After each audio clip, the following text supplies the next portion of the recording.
So let's just get started because I have no idea how to make YouTube videos and I just want to get this one out. I recently had a client send me a video of Dave Ramsey who was giving advice to his clients who were about $1 million in debt. And it was going viral. And so she really wanted me to give the bank approved Reverent reaction. So here we go with a brand new series where I don't pick apart and don't pull apart what other financial teachers are saying.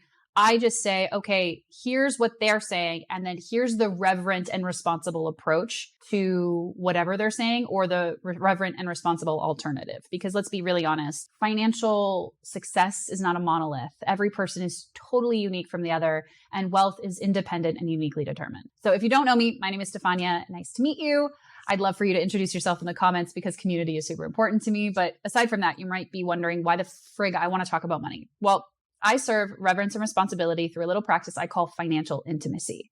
Now, financial intimacy is a little different than financial literacy because financial literacy is just intellectual knowledge. Financial intimacy is the vulnerability and transparency with yourself about the life that you live and the life you actually require.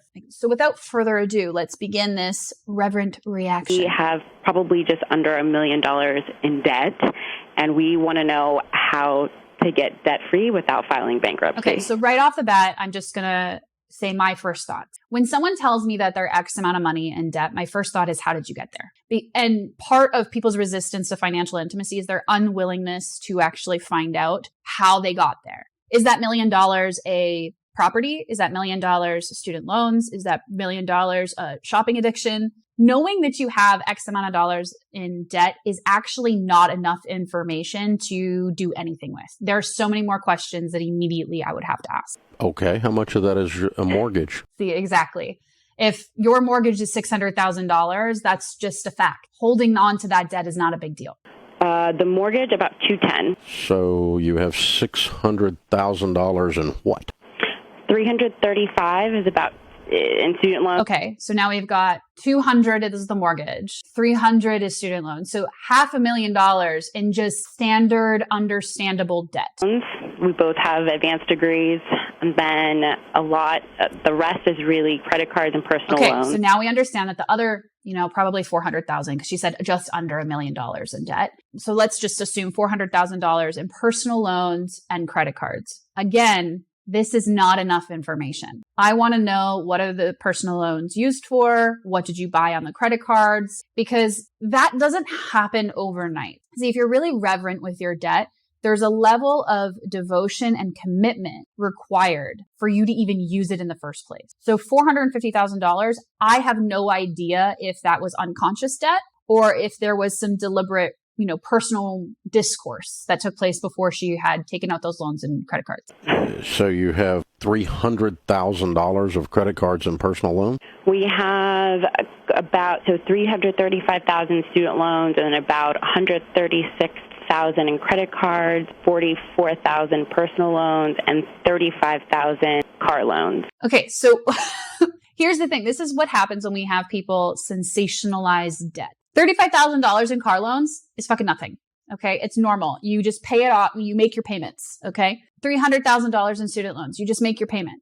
Your mortgage, $200,000. You make your payment. So that's just normal debt. You can carry that normally and it's fine. So then we look at her personal loans of $30,000, credit cards of $130,000. Like, you can see she's over dramatized how much debt she actually has. And then when breaking it out, there's a lack of intimacy of what's actually happening in her life and a lack of objective neutrality about what it all means. Okay. How old are you? I'm 29. So what in the world?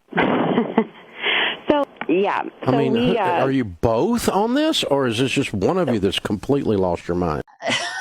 Do you see how so Dave has a very particular approach where he hates debt, and it's just so unrealistic. Again, I still want to know about what did you spend on your credit cards that made it equal $129,000? Because here's the other thing I want to say. What bank gave you $120,000 worth in credit cards that you couldn't pay? How much of that is already in collection? How much of that is loans through mom and dad? How much of that is loans through friends? There's so many layers of detail that are being kind of glossed over because they're not as sensational, right? Once you get down to the method of your madness, you can start to understand it. And once you have understanding, comprehension, And once you see the reality you're in, it's kind of impossible not to respond to it. And that's ultimately what responsibility is. It's your ability to respond to reality. But how people can avoid responsibility is not getting clear enough details about the reality they're actually in. Well, I have the majority of the student loans, and he has the majority of the credit cards. My credit card debt is not great. Okay, so why does he at 29 years old run up $100,000 in credit card debt? Exactly. we need answers here. Like, once you understand the math, you're like, oh yeah, that totally makes sense. Anyways, we're gonna keep going. Well, he's 32, but I think it's one of those things where just making really poor financial decisions, thinking be able to pay it down as you go, and then it doesn't. Okay, so the thing is, I just need every single person in the world to take Piggy Bank. So Piggy Bank is an introduction to financial intimacy in the work that I teach in bank. And one of the modules is explicitly on the introductions of debt through the lens of reverence and responsibility.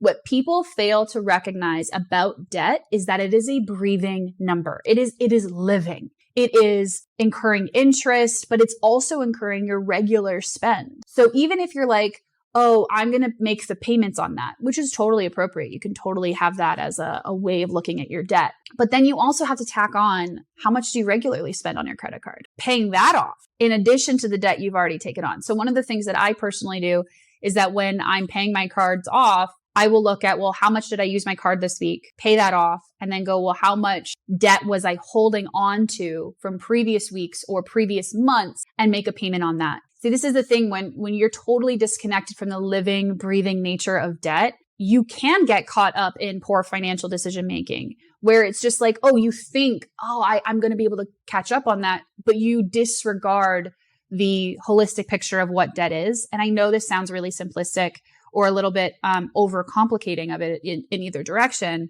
But once you fundamentally understand the breathing nature of debt, in addition to this, like, once you're financially intimate with your debt, it is even harder to incur $100,000 in credit card debt that wasn't completely and honestly respectful of your life. Because here's the thing, $100,000, what was that? Was that investing into a business, using your credit card to invest into your business? Was that using a credit card to buy improvements for your home? Like, there's still so many layers of intimacy we don't have in this 3-minute TikTok. So you both have advanced degrees. What are your degrees in? We do. So I have a degree, both of our advanced degrees. No, he has an MBA and I have an advanced degree in policy. I work in the government, and we actually both do now at this point. I'm just gonna put out here my own personal view of education. I'm a college dropout, not because I couldn't do it. I had 2 classes left. I had 2 classes left of my degree, and I realized that my career was taking off way faster than my degree was taking me. And everyone was like, oh, just do it. But the 2 classes I needed to graduate were offered when I needed to work. And I was like, but my career, this is actually going to affect my career more, and it's not helping my career any. Having a degree was not bolstering my career. It wasn't being like, oh, she's got her bachelor's of business, therefore we should hire. Like, literally no one gave a crap because my resume was already so thick. Right? Like, I was already a financial controller. I was already an accountant. I was already doing things in my everyday life that made my degree kind of useless in essence. And with a master's degree, I need you to understand, in my view, a master's degree is nothing but like a very fancy networking tool. Okay. It doesn't actually teach you anything you can't learn on your own. And in fact, there is a professor of a master's degree who's using one of my assignments from my bachelor's degree, and he's teaching it to master's students. And so there's this like funny irony of like, I didn't get my master's degree, but my assignments are being used as a tool for that, right? So you really need to be honest about, well, what part of you is seeking that advanced degree and why? Because if you are then therefore later on resentful that you sought that extra education, it's because you didn't do it from a place of reverence. Listen, I love doing trainings, and I love doing like expanding my educational know-how and my knowledge. At no point am I angry at my student loan debt. And I didn't even finish my degree, right? Like, I'm not even pissed off that like, oh my God, I have student loans. It's like, oh no, I have total and complete gratitude for the 10 years I took to do this degree. The extra loan that I have on top of it is, it's not a big deal. I got to meet friends. I got to meet mentors. I actually did learn a thing or two, believe it or not. I got all of these great experiences. I got the skill and the know-how of how to navigate just a whole bunch of people all at once, right? So I value my degree, but it comes to a point where like, if you are now resentful of the money you owe for your degree, you're also disconnected from the value that it had. And if it didn't have any value to you, then you have to look at what part of you actually made that decision.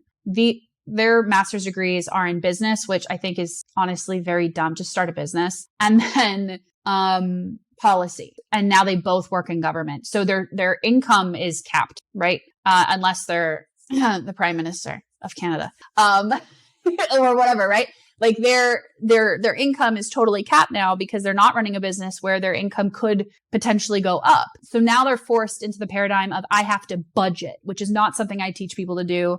I teach them just to get better jobs, get better paying jobs, create a business. Like I think as the moment you start budgeting and you're using your income to define your life, you're already fucked, right? You have to be able to determine I require this as my expenses and then my income is what I choose above that.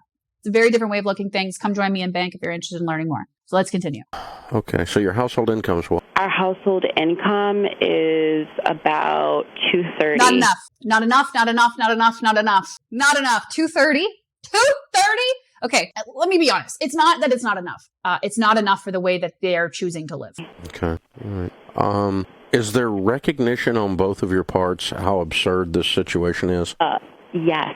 Acknowledging that your financial situation is absurd is not as beneficial as acknowledging the reality that you're in. These are two different things, okay?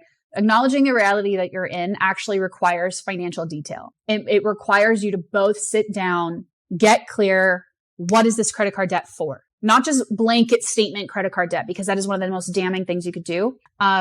Intimacy is in the details. Now be careful because too much detail can be a distraction, but intimacy generally is in the details. So when you blanket statement credit card debt, it's like, okay, well, how much of that is alcohol? How much of that is subscriptions you don't use? How much of that is vacations? How much of that is fraud charges? You know what I mean? Like there's a degree of intimacy we're unaware of.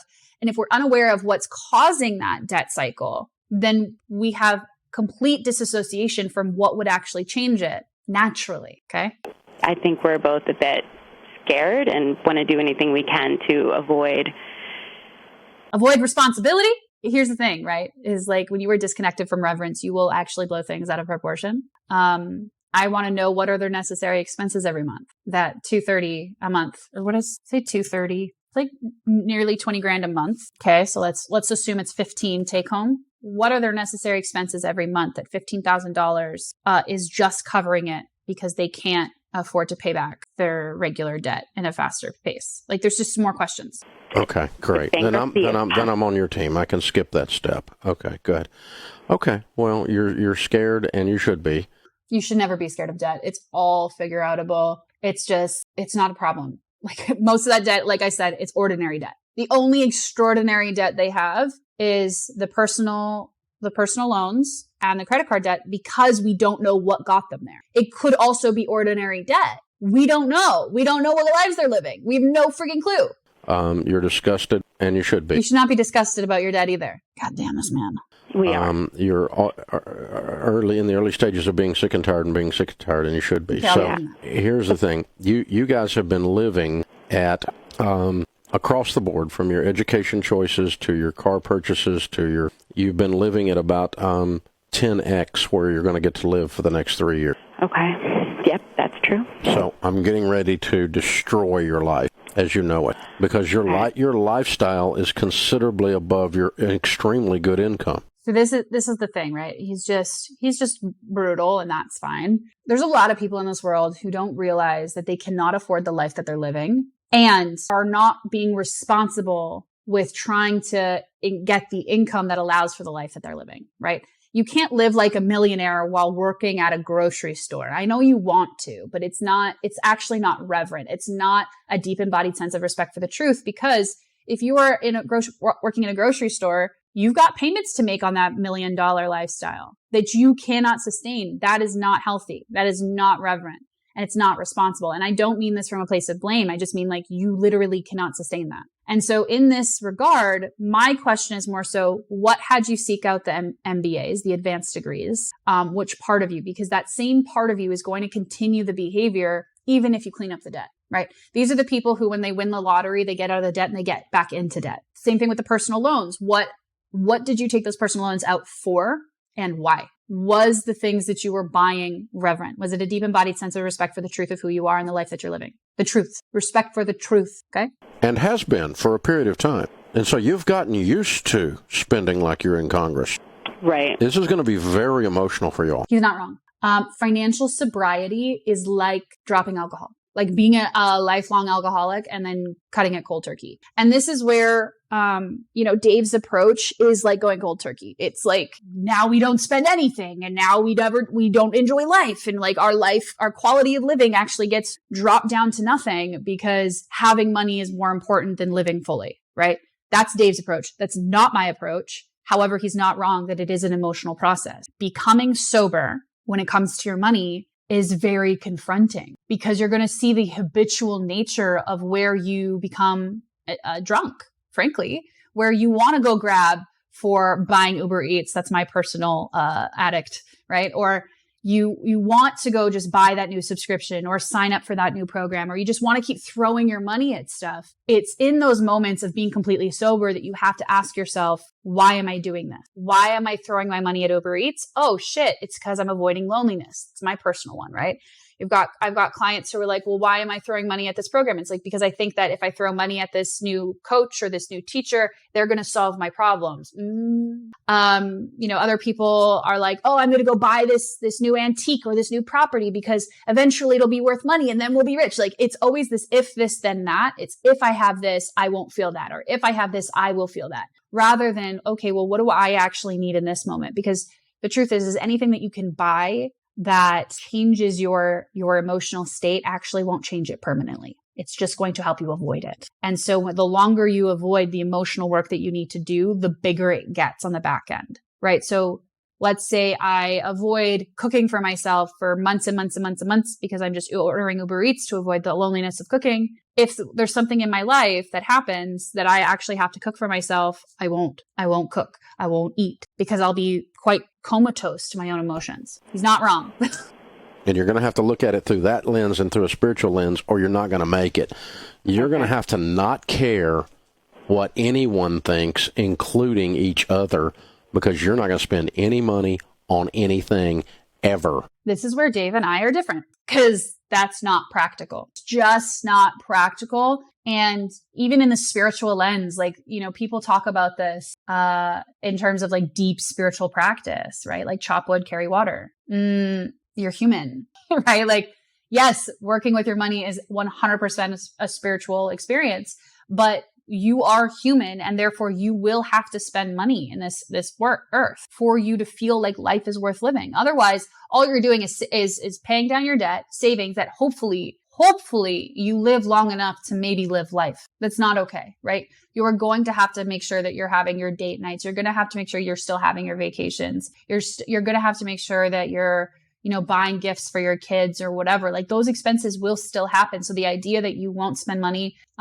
is just a lie. It's sensationalist. It's not true. And he is right though. It is spiritual, right? Like when you are dropping into sobriety of any kind, it is a spiritual process. It's why we have organizations like AA for alcoholics or CODA for codependents. Dropping any dependency, even the dependency of spending money, is sobering experience because it's this thing inside of you where you're like, okay, why do I feel dependent on this thing? Why do I feel that this activity, this action, this substance, this whatever deserves my sovereignty? I'm willing to give up my sovereignty if I can get the new handbag. I'm willing to give up my sovereignty if I can get the newest car. I'm willing to give up my sovereignty if I can get the newest snowmobile or whatever. And you're willing to give up all of your internal power for the acquisition of things rather than be so rooted in your power that those things are just pluses. They're just bonuses. And that when you feel like they're very true and a reverent action, you'll actually be responsible enough to create the money and the resources to buy that thing. For the next 3 years. 3 years? Yeah, no.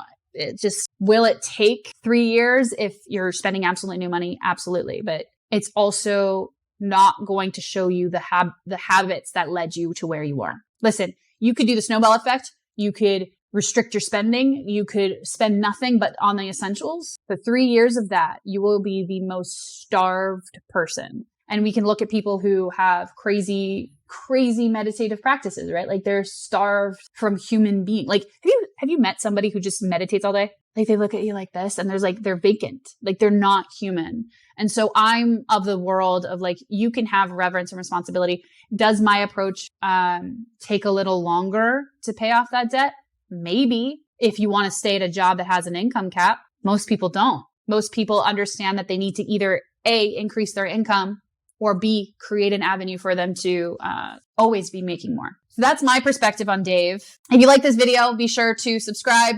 It's not always the content that I share, but I do share about having reverence for the nature of who you are. And by default, you need to have the time, money, and energy to ensure that that can be continued out into your 3D world. So leave me a comment. Let me know what you're hearing from my work. If you don't agree, I don't need to hear it. You can go find more people you agree with. Otherwise, I look forward to seeing you guys on the next video. If you do have videos you want me to react to, these are live reacts. Like I don't watch this first. Feel free to send me a message over on Instagram, or feel free to include a link in the comments. I think you can do that. Otherwise, have a great time until next time.